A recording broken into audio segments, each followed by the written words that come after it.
ትንቢተ ኢሳይያስ ምዕራፍ 44 አሁንም ባሪያዬ ያዕቆብ የመረጥሁህም እስራኤል ሆይ ስማ። የፈጠረህ ከማኅፀንም የሠራህ የሚረዳህም እግዚአብሔር እንዲህ ይላል። ባሪያዬ ያዕቆብ የመረጥሁህም ይሹሩን ሆይ አትፍራ። በተጠማ ላይ ውኃን በደረቅም መሬት ላይ ፈሳሾችን አፈስሳለሁና መንፈሴን በዘርህ ላይ በረከቴንም በልጆችህ ላይ አፈስሳለሁ። በፈሳሾችም አጠገብ እንደሚበቅሉ እንደ አኻያ ዛፎች በሣር መካከል ይበቅላሉ። ይህ እኔ እግዚአብሔር ነኝ። ያም በያዕቆብ ስም ይጠራል። ይህም እኔ የእግዚአብሔር ነኝ ብሎ በእጁ ይጽፋል። በእስራኤልም የቁልምጫ ስም ይጠራል። የእስራኤል ንጉሥ እግዚአብሔር የሚቤዥም የሠራዊት ጌታ እግዚአብሔር እንዲህ ይላል።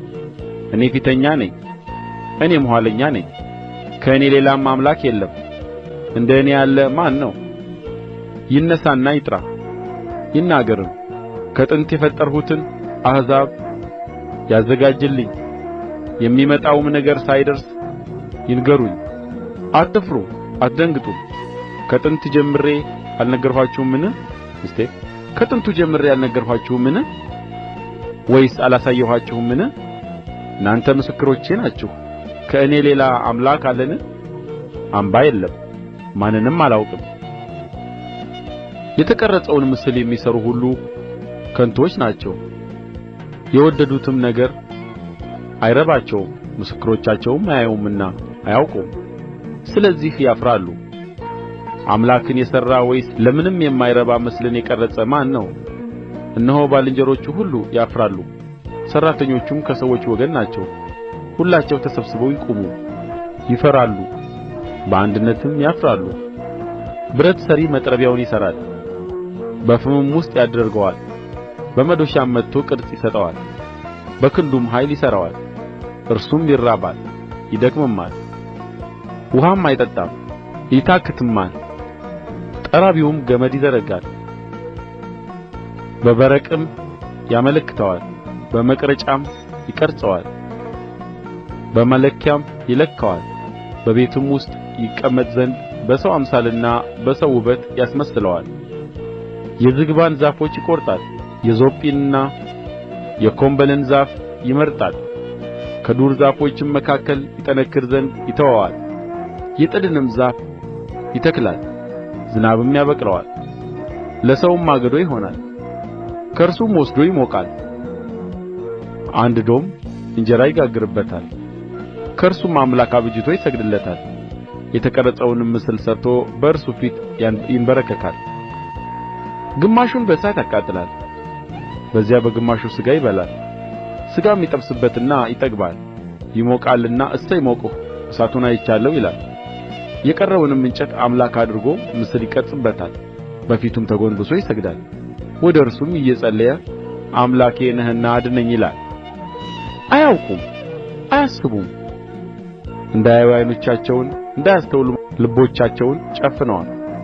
በልቡም ማንም አያስብም። ግማሽዋን በእሳት አቃጥያለሁ፣ በፍምዋም ላይ እንጀራን ጋግሬአለሁ። ሥጋም ጠብሼ በልቻለሁ። የቀረውንም አስጸያፊ ነገር አደርጋለሁን? ለዛፍስ ግንድ እሰግዳለሁን? እንዲልም ዕውቀትና ማስተዋል የለውም። አመድ ይበላል፣ የተታለለ ልብ አስቶታል። ነፍሱን ለማዳን አይችልም፣ ወይም በቀኝ እጄ ሐሰት አለ አይልም። ያዕቆብ ሆይ አንተም እስራኤል ባሪያዬ ነህና ይህን አስብ። እኔ ሠርቼሃለሁ፣ አንተም ባሪያዬ ነህ። እስራኤል ሆይ በእኔ ዘንድ ያልተረሳ ትሆናለህ። መተላለፍህን እንደ ደመና ኃጢአትህንም እንደ ጭጋግ ደምስሼአለሁ። ተቤዥቼሃለሁና ወደ እኔ ተመለስ። ሰማያት ሆይ እግዚአብሔር አድርጎታልና ዘምሩ። እግዚአብሔር ያዕቆብን ተቤዥቶአልና በእስራኤልም ዘንድ ይከበራልና። አንተ የምድር ጥልቅ ሆይ ጩኽ፣ እናንተም ተራሮች፣ አንተም ዱር፣ በአንተም ላይ ዛፍ ሁሉ እልል በሉ። ከማኅፀን የሠራህ የሚቤዥህ እግዚአብሔር እንዲህ ይላል። ሁሉን የፈጠርሁ ሰማያትን ለብቻዬ የዘረጋሁ ምድርንም ያጸናሁ እግዚአብሔር እኔ ነኝ። ከእኔ ጋር ማን ነበረ? የሐሰተኞችን ምልክት ከንቱ አደርጋለሁ፣ ምዋርተኞችንም አሳብዳለሁ፣ ጥበበኞችንም ወደ ኋላ እመልሳለሁ። እውቀታቸውንም ስንፍና አደርጋለሁ። የባሪያዬን ቃል አጸናለሁ፣ የመልእክተኞቼንም ምክር እፈጽማለሁ። ኢየሩሳሌምን የሰው መኖሪያ ትሆኛለሽ፣ የይሁዳንም ከተሞች ትታነጻላችሁ፣ ፍርስራሾቻችሁንም አቆማለሁ እላለሁ። ቀላዩንም ደረቅ ሁን፣ ፈሳሹንም አደርቃለሁ እላለሁ። ቂሮስንም እርሱ እረኛዬ ነው፣ እርሱም ኢየሩሳሌምን ትታነጺያለሽ፣ ቤተ መቅደስም ይመሠረታል ብሎ ፈቃዴን ሁሉ ይፈጽማል እላለሁ።